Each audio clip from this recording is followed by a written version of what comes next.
Hello everyone. Today is the continuation of antipsychotic drugs. So last class we have completed with the classification and pharmacological action of antipsychotics. So next is the adverse effects.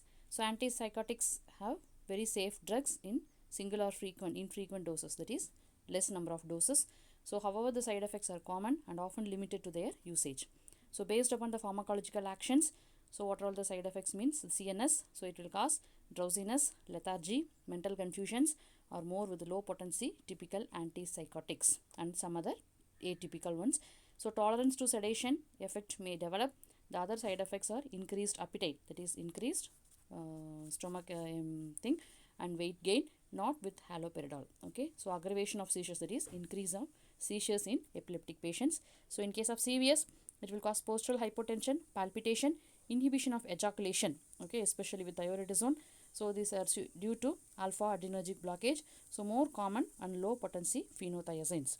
So QT prolongation and cardiac arrhythmias are a risk of overdose with thyroidazine, pimoside and ziprasidone.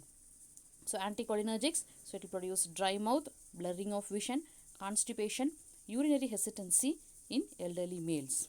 Okay, so it also causes dry mouth and constipation in some common with olanzapine like drugs. So some like clozapine induce hypersalivation in despite of anticholinergic property. Probably this may be due to central action. Okay.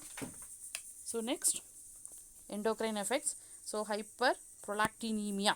Okay, there will be rise in prolactin levels. So it is common with typical neuroleptics and risperidone. So this can be lower the gonadotrophin levels, but amenorrhea, that is absence of menstrual cycle, infertility, galactaria, that is increased in prolactin level, and gynecomastia occurs infrequently after prolonged treatment. So atypical antipsychotics except risperidone do not appreciably raise the prolactin levels.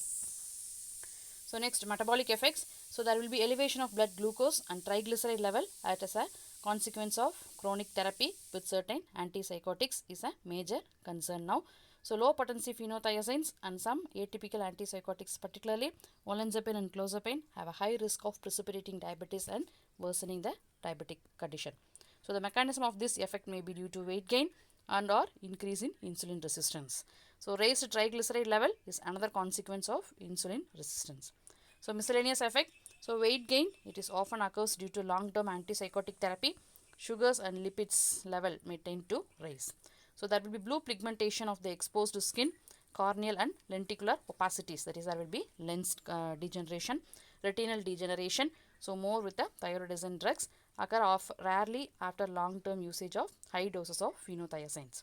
So extrapyramidal disturbances. So these are the major dose limiting side effects, so which are more prominent with high potency drugs like fluphenazine, haloperidol, pimoside, etc., and least with the thyroidazine, clozapine, and all other atypical antipsychotics, especially higher dose of risperidone.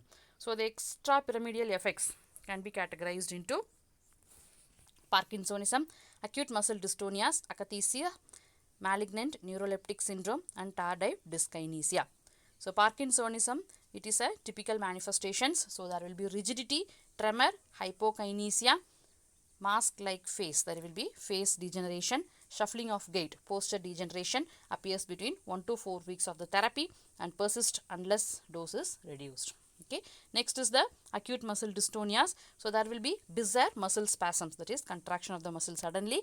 So mostly involving linguofacial muscles, that is your facial muscles.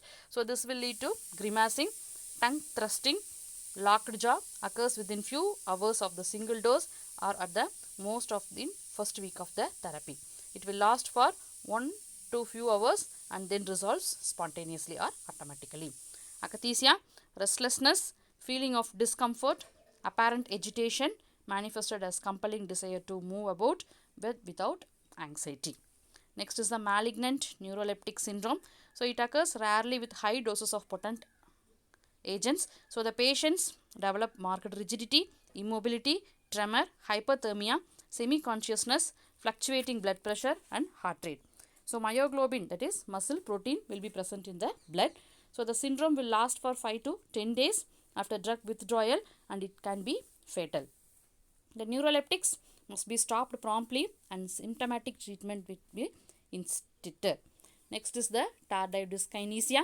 So it occurs on late therapy, sometimes even after withdrawal of the neuroleptic, manifest as a purposeless, involuntary facial and limb movements. Okay, so this will be like a constant chewing, pouting, puffing of the cheeks, that is cheek movements, lip licking, choreoarthroid movements, that is joint there will be twitching like things. The next is the hypersensitivity reactions. So these are not dose related. So this may be cholestatic jaundice, skin rashes, urticaria, contact dermatitis, photosensitivity, that is light sensitivity, agranulocytosis, myocarditis.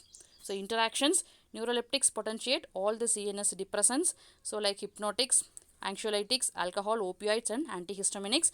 Overdose of the symptoms can occur. So neuroleptics will block the actions of levodopa and direct dopamine agonist in the Parkinsonism. Antihypertensive actions of clonidine and methyl dopa will be reduced. It will be probably due to central alpha 2 adrenergic blockade. So phenothiazines and others are poor enzyme inducers. They do not significantly pharmacokinetic interactions will occur. So enzyme inducers are barbiturates, anticonvulsants can reduce the blood levels of neuroleptics. Okay, so with this we can wind up our class today. Remaining we can see in the next class. Take care. Bye bye.